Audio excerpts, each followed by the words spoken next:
faut qu'on parle de Lyon qui était sur une lancée évidemment de folie, encore en Coupe d'Europe cette semaine. Et là, pas un coup d'arrêt aujourd'hui, alors que il menait 1-0. Donc Toulouse, en fin de match, a réussi à renverser la rencontre. Est-ce que c'est un simple accro dans la saison lyonnaise ou est-ce que vous voyez autre chose ? Là, pour l'instant, tu ne peux parler que d'un accro. Tu peux surtout parler d'un match où Lyon...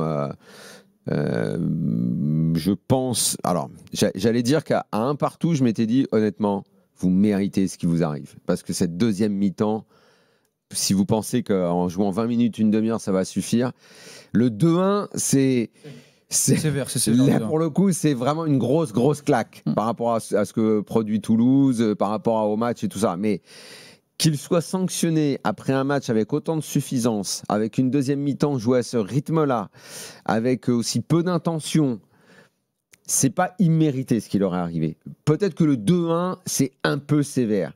Mais honnêtement, quand tu fais le début de match qu'ils font, avec ce but qui, forcément, te fait mettre debout, ça peut faire lever le stade, parce que c'est une très très belle action, parce qu'à ce moment-là, tu te dis, Lyon, c'est tellement bien ce que vous faites en ce moment, on a tellement envie de vous féliciter, on a tellement envie de kiffer avec vous, votre petite histoire et tout ce que vous faites, c'est très bien et tout.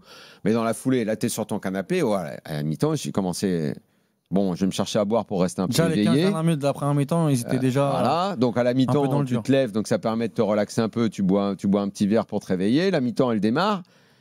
À 16h, 16h30 par là, tu commences à piquer du nez, quoi. Ça joue à 2 à l'heure, il n'y a plus rien. Il y a disparition totale. Et on ne peut pas dire que Toulouse fait vraiment le forcing pour inverser la tendance. Ça leur est tombé dessus. C'est comme un cadeau qui est tombé sur Toulouse. Tu les voyais, eux-mêmes, ils n'y croyaient pas. Ouais, Lyon doit vraiment s'en prendre à eux, à leur prestation. Elle est mauvaise. Parce que le match nul, c'est vrai que tu sentais que sur les 20 dernières minutes, Toulouse essayait, en tout cas, avec la rentrée du petit Métali latéral que j'aime beaucoup, Emerson qui met le doublé, qui est un peu plus présent dans la surface de réparation, mais je suis d'accord avec Daniel, c'est-à-dire que les 25 premières minutes sont vraiment bonnes, il y a des mouvements de grande classe, on a un Malik Fofana qui s'est senti un petit peu piqué par le discours de Fonseca, qui sur la première mi-temps fait des différences, Karabek avec sa belle patte, Satriano qui essaye de se mettre en danger, le problème c'est qu'à la 30e il est rideau, quoi. Fermeture du magasin. Ils se sont dit on va encore gagner 1-0, le petit score. Et peut-être qu'aujourd'hui, on l'attendait. C'est-à-dire que physiquement, cette équipe-là est à flux tendu, qu'ils ont commencé à jouer tous les 3 jours depuis le début de l'Europa League. Et là, ils le payent face à une équipe de Toulouse. Sauf que là, ils n'ont pas forcé beaucoup pour mettre le deuxième et pour boucler le match. Oui, c'est vrai. Et trop de gestion sur la deuxième mi-temps. Tu peux gérer ou en tout cas subir quand tu vas à Lille, quand tu vas à Lens, quand tu reçois Toulouse. Normalement, tu dois être en capacité de boucler la rencontre. Mais moi, je leur en veux pas parce que tu sais que s'ils gagnent, ils sont premiers là. Oui. Qui Lyon. Ouais. Et là, ils ont un point de retard sur le PSG. Ils gagnent ce match, ils sont premiers tout seuls. Ils sont à 15 points. Ouais. Là, ils sont à 15 points. Ils auraient pu être à 18. Ouais. Mais globalement, c'est une défaite qui leur.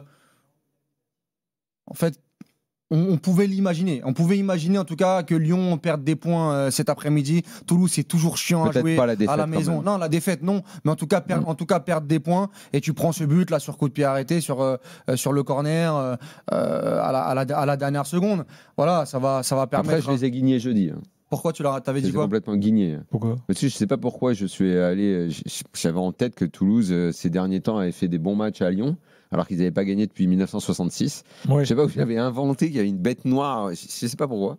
Et en disant ça, je pense que je les ai guignés. Ouais. Je les ai noircis complets. Ils avaient fait 0-0 l'année dernière à la maison, un match ignoble en janvier. Mais de là à perdre, c'est vrai que c'est un peu dur. Mais ça n'enlève pas le contexte global du début de saison et ce qui mais ça laisse des regrets parce que là tu peux être premier tout seul en Europa League, t'es nickel et là tu viens perdre un match. Elle est absurde cette défaite. C'est vrai, en faisant une deuxième mi-temps très très mauvaise.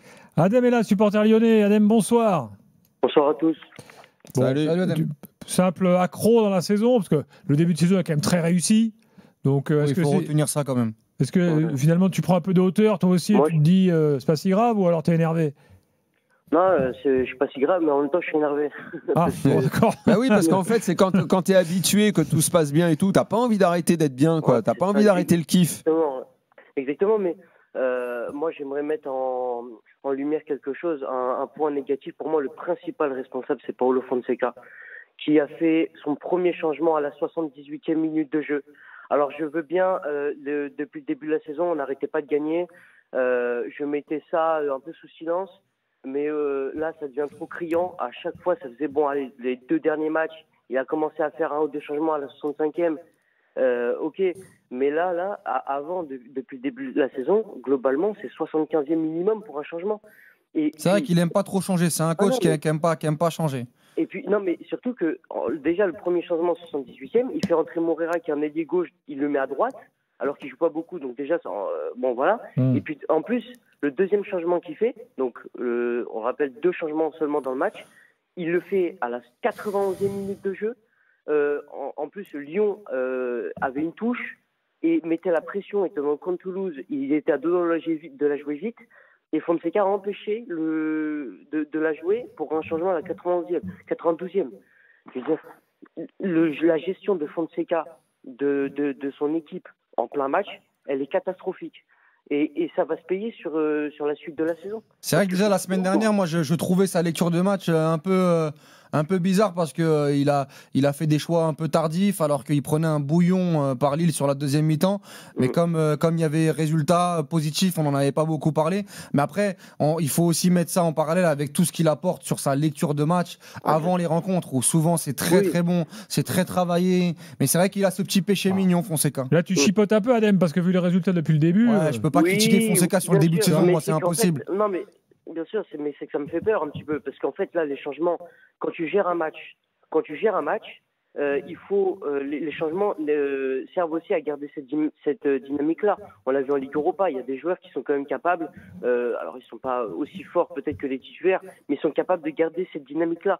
Là, on a vu que ça a baissé de rythme parce que les joueurs physiquement, ils commençaient à être éteints. Après, il n'a pas un matériel de dingue non plus, Adem. Mais il n'a pas de banc, ok. Mais là, il n'avait pas besoin d'un gros matériel aujourd'hui. Honnêtement, le rythme est trop lent, il n'y a pas de course, il n'y a pas de proposition.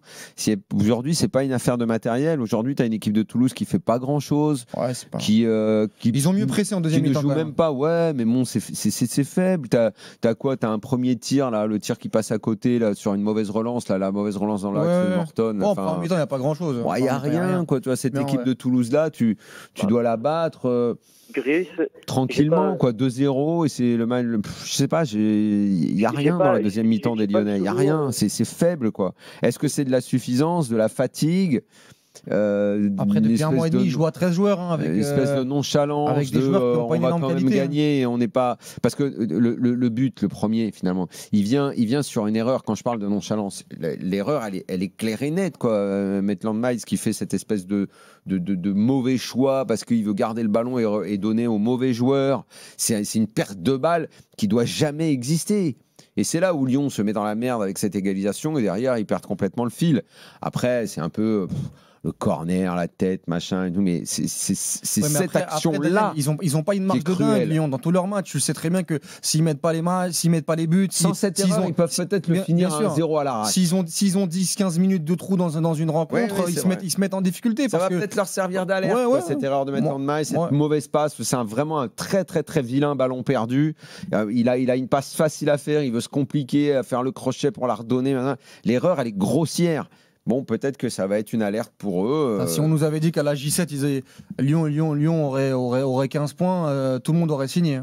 Moi, j'entends toujours, on avait le débat la dernière fois après l'OM Real. Il y a plein de gens qui détestent l'idée qu'une défaite t'enseigne des choses ou la défaite encourageante. Bon, moi, j'avais trouvé qu'à Marseille, justement à Madrid, on pouvait employer l'expression, visiblement, c'était effectivement encourageant au vu de ce qui s'est passé après. Peut-être, même si la comptabilité et Micheline à la compta va me faire la tête en disant ça, mais peut-être qu'une victoire aujourd'hui, si Maitland Niles ne fait pas cette erreur, 1-0 à l'arrache ce soir, aurait apporté moins d'enseignements que cette défaite avec une erreur et avec cette nonchalance qui a été sanctionnée. Peut-être que Lyon va se dire, il faut qu'on en fasse un petit peu plus maintenant. Après, on ne peut pas se contenter de ça. La fameuse défaite encourageante, tu ne peux pas l'avoir contre Toulouse, contre une équipe plus faible, c'est ça le problème. Contre le Real, ça peut s'entendre parce que c'est une équipe plus forte. Ça peut être une sorte d'alerte. Ça peut être une sorte d'alerte. Voilà.